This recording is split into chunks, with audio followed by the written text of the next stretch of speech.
بسم الله الحمد لله الصلاة والسلام على رسول الله السلام علیکم ورحمۃ اللہ وبرکاتہ۔ اب تک کے لیسنز میں ہم بات کرتے رہے ہیں لیٹرز یا حروف کی، اور ایک لیٹر یا حرف بنیادی جز ہوتے ہیں کسی بھی زبان کا، اور قرآن کا اسمالسٹ یونٹ بھی ایک لیٹر یا حرف ہی ہے۔ یہی حروف مل کر الفاظ بناتے ہیں اور انہی لفظوں سے آیات بنتی ہیں، اور اسی طرح بہت ساری آیات سے مل کر ایک سورہ بنتی ہے۔ اگر ہم تلاوت کا اعلیٰ معیار حاصل کرنا چاہتے ہیں تو ہمیں اس اسمالسٹ یونٹ جو کہ ایک حرف ہے یا ایک لیٹر ہے، اس کے تلفظ یا پروننسیشن کو جاننا بہت ضروری ہے۔ اور یہ بات ہم آلریڈی مخارج اور پرماننٹ صفات میں پڑھ چکے ہیں کہ اگر ان دونوں میں سے کسی ایک کو بھی ہم صحیح طریقے سے ادا نہ کریں تو لیٹر یا حرف کی ادائیگی میں کوئی کمی رہ جاتی ہے۔ تو جب ہم نے مخارج اور صفات کو سیکھ لیا، اب ایک اور چیز جو لیٹرز کے ساتھ بہت ضروری ہے سمجھنی اور جاننی، وہ ہے کہ یا تو ایک لیٹر واولڈ یا متحرک ہوتا ہے یا پھر وہ ساکن کنڈیشن میں ہوتا ہے۔ اور آج کا ہمارا یہ ٹاپک اسی بات کو ایڈریس کر رہا ہے کہ جب لیٹرز ساکن یا متحرک ہوتے ہیں ہمیں کون سی چیزوں کا دھیان رکھنا ہے اور کون سی ایسی غلطیاں ہیں جن کو اوائڈ کر کے ہم اپنی تلاوت کو بہترین بنا سکتے ہیں۔ متحرک لیٹر وہ لیٹر ہوتا ہے جس کے اوپر فتحہ، ضمہ، کسرہ یا زیر زبر پیش آپ کو لکھا ہوا نظر آئے گا، اور فتحہ، ضمہ، کسرہ یا زیر زبر پیش کو آپ واول، حرکہ یا تشکیل بھی کہہ سکتے ہیں۔ ایک ساکن لیٹر وہ لیٹر ہوتا ہے جس کے اوپر کوئی حرکہ یا واول یا تشکیل نہیں ہوتی۔ ساکن لیٹر بعض اوقات آپ کو سکون کے سائن یا جزم کے سائن کے ساتھ نظر آتا ہے، اور بعض اوقات اس پہ کچھ بھی نہیں لکھا ہوتا، یعنی اس کے اوپر کوئی تشکیل یا واول بھی نہیں ہے اور اس کے اوپر جزم یا سکون کا نشان بھی نہیں نظر آ رہا۔ ان دونوں صورتوں میں وہ ایک ساکن لیٹر ہی ہوتا ہے۔ تو ساکن لیٹر ایک ایسا لیٹر ہوتا ہے جس پہ کوئی واول، حرکہ یا تشکیل نہ ہو۔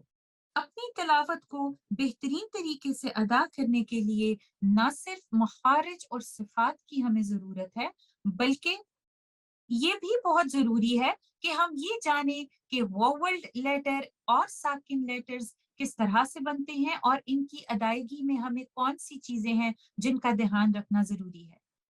اللہ سبحانہ و تعالیٰ نے انسان کو سننے کی جو صلاحیت دی ہے، ان میں سے 4 مختلف طریقے ہیں جو قابل سماعت آواز پیدا کر سکتے ہیں، جن میں سے ایک طریقہ ہے جب دو چیزیں آپس میں ٹکرا جاتی ہیں یا ان میں کچھ تصادم ہوتا ہے، اسٹرانگ کولیجن ہو سکتا ہے، جیسا کہ ہاتھوں سے تالی کو بجانا۔ جب دو چیزیں آپس میں ٹکراتی ہیں ایک اس طریقے سے بھی آواز پیدا ہو سکتی ہے۔ ایک اور طریقہ یہ ہے کہ جب ہم مضبوطی سے جڑی ہوئی دو چیزوں کو ایک دوسرے سے علیحدہ کر دیں، اور اس کی مثال ہو سکتی ہے جیسے کاغذ کو پھاڑنا۔ ایک اور طریقہ جس سے آواز پیدا ہو سکتی ہے وہ ہے وائبریشن آف اے باڈی، تھر تھراہٹ کی آواز، جیسے ٹیوننگ فورک کی آواز، یا جب ہم ایک مضبوط سی تار یا ربر کو کھینچتے ہیں تو ایک وائبریشن یا جو تھر تھراہٹ سی اس میں پیدا ہوتی ہے، وہ بھی ایک آواز کے پیدا ہونے کا طریقہ ہے۔ اس کے علاوہ ایک اور طریقہ آواز پیدا کرنے کا یہ ہے کسی ایک چیز کا دوسری چیز پر مضبوطی سے رگڑ کھانا، یا strong friction of one object on another object. اور اس کی مثال ہم لے سکتے ہیں جیسے کسی رف یا کھردری جگہ پر کسی ہیوی باکس کو گھسیٹنا۔ آواز کے پیدا ہونے کے ان طریقوں میں سے کچھ کو استعمال کرتے ہوئے ہم یہ جاننے کی کوشش کریں گے متحرک لیٹرز یعنی واول لیٹرز کس طرح سے بنتے ہیں، ساکن یا نان واول لیٹرز کس طرح سے بنتے ہیں، اور قلقلہ لیٹرز میں کون سا طریقہ یوز ہوگا۔ سب سے پہلے ہم بات کرتے ہیں متحرک یا واولڈ لیٹرز کی۔ واولڈ لیٹرز مخرج کے دو کمپوننٹس کو ایک دوسرے سے علیحدہ کرنے اور اس کے ساتھ ساتھ ہمارے منہ اور جو یعنی جبڑوں کی حرکت کے ساتھ پیدا ہوتے ہیں۔ تو اگر ہم صرف پہلے ووول کی بات کریں اور لیٹرز کی بات ابھی نہ کریں تو فتحہ یا زبر کے لیے ہمیں اپنے منہ کو کھولنا پڑتا ہے. ضمہ یا پیش کے لیے ہمیں اپنے ہونٹوں کو سرکل شیپ میں لانا پڑتا ہے. کسرہ یا زیر کے لیے ہمارا نیچے والا جو تھوڑا سا ہمیں پیچھے کی طرف موو کرنا پڑتا ہے. جیسے آپ مسکراتے ہوئے کرتے ہیں تو آپ کو اپنے لوور جو کو تھوڑا پل بیک کرنا پڑتا ہے. اب ہم لیٹر با کی اگزامپل کے ساتھ دیکھتے ہیں. جب لیٹر با متحرک ہوگا تو ہم کس طرح سے اس لیٹر کی ادائیگی کریں گے. لیٹر با کا مخرج ہمارے دو ہونٹ ہیں. تو جب لیٹر با فتحہ ضمہ کسرہ یا زیر زبر پیش کے ساتھ آئے گا تو اس کی ادائیگی کچھ اس طرح سے ہوگی. اگر لیٹر با زبر کے ساتھ آتا ہے تو سب سے پہلے تو آپ مخرج کے دو کمپوننٹس کو علیحدہ کریں گے اور باقی صورت میں وہ کمپوننٹس تھے ٹو لپس. تو آپ نے کیا کیا؟ آپ نے دو لپس کو ایک دوسرے سے علیحدہ کرنا ہے اور چونکہ با کے اوپر فتحہ ہے تو فتحہ کے لیے آپ کو اپنے منہ کو کھولنا پڑتا ہے. لیٹر با کے اوپر فتحہ آئے گا تو آپ اس کو ایسے پڑھیں گے با. اور آپ یہ فیل کر سکتے ہیں لیٹر با کے مخرج کے کمپوننٹس دو لپس کو علیحدہ کیے بغیر اور اپنے منہ کو کھولے بغیر آپ لیٹر با کو زبر کے ساتھ ادا نہیں کر سکتے. اسی طرح لیٹر با کے اوپر اگر ضمہ یا پیش آ جائے تو آپ اس صورت میں کیسے پڑھیں گے؟ بو. اب آپ نے کیا کیا؟ آپ نے مخرج کے دو کمپوننٹس جو کہ دو لپس ہیں ان کو علیحدہ کیا اور اپنے لپس کو سرکل کیا تو آپ کے لیٹر با کی ادائیگی ضمہ کے ساتھ پراپر طریقے سے ہوگی. بو. اگر لیٹر با کے نیچے کسرہ ہے تو آپ مخرج کے دو کمپوننٹس یعنی دو لپس کو ایک دوسرے سے علیحدہ کریں گے اور اپنے لوور جو کو نیچے والے جبڑے کو تھوڑا سا پیچھے کی طرف کھینچیں گے تو اس صورت میں آپ کی آواز نکلے گی بی. اب یہاں پر اس بارے میں بات کرنا بہت ضروری ہے کہ ووولز کی ادائیگی میں اس بات کا دھیان رکھنا بہت ضروری ہے کہ ہم ان ووولز کو یا ان حرکات کو انکریکٹلی ادا نہ کریں. یعنی فتحہ کو پڑھتے ہوئے ہم کہیں امالہ نہ کر دیں. امالہ کہتے ہیں فتحہ اور کسرہ یا زیر اور زبر کے درمیان کی آواز. جیسے اگر بے فتحہ بے ہے تو اس کی بجائے اگر میں ایسے پڑھ دوں بے بے تو ہمیں یہ پڑھتے ہوئے دھیان رکھنا ہے کہ ہم امالہ نہ کر دیں. اسی طرح لیٹر با کے اوپر جب ضمہ ہے تو ہمیں یہ دھیان رکھنا ہے پڑھتے ہوئے کہ ہماری آواز انگلش لیٹر او کی آواز کی طرح نہ بنے بلکہ یہ او اس طرح کی آواز ہو. میں یہ پڑھتے وقت دھیان رکھوں کہ میرے لپس کمپلیٹلی سرکل ہو رہے ہوں تو آواز میری بے ضمہ بو کی آواز آئے گی.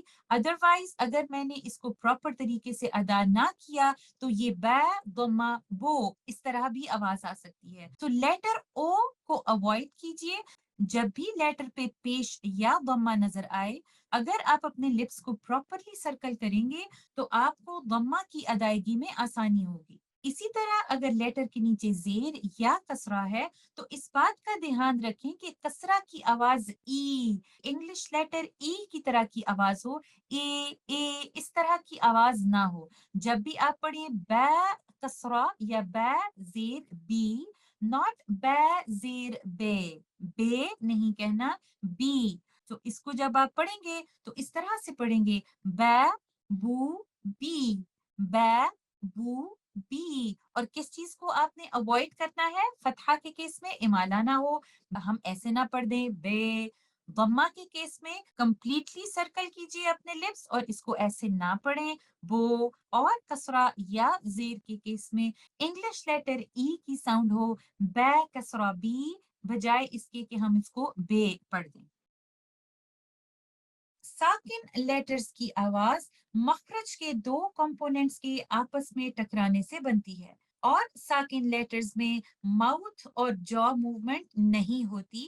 لیکن اس کی کچھ ایکسیپشنز ہیں جن میں سے پہلی ہے مد لیٹر اور اس کے علاوہ لین لیٹرز. سب سے پہلے تو ہم یہ جانتے ہیں کہ مد لیٹرز کون سے ہیں. مد لیٹرز جو کہ ہم پہلے پڑھ چکے ہیں یہ جوف لیٹرز ہیں اور مد لیٹرز الف واو اور یا ہوتے ہیں لیکن صرف اس کنڈیشن میں جب یہ ساکن ہوتے ہیں